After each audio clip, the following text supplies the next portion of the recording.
দক্ষিণ কোরিয়ার এক নিরিবিলি ছোট্ট পার্ক আজ পরিণত হয়েছে এক চমকপ্রদ রঙের সমারোহের কেন্দ্রবিন্দুতে।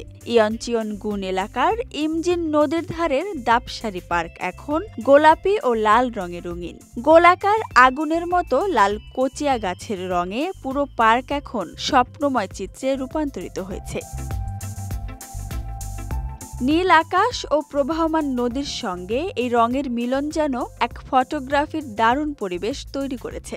হাজার হাজার দাপসারি গাছে ফুল ফোটার কারণে পুরো এলাকা যেন একটি মনোমুগ্ধকর ফুলের সাগরে পরিণত হয়েছে।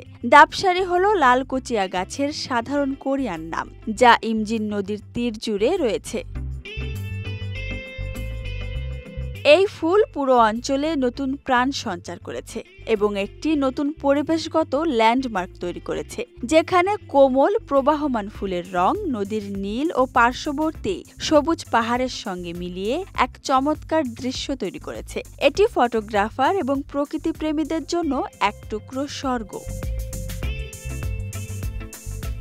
এক দর্শনার্থী বলেন, আমি উইজিংবু থেকে এসেছি। কচিয়া গাছগুলো দেখতে খুবই সুন্দর হয়েছে, তাই আমার বাচ্চাদের অনেক সুন্দর ছবি তুলেছি এবং সত্যি দারুণ সময় কাটাচ্ছি।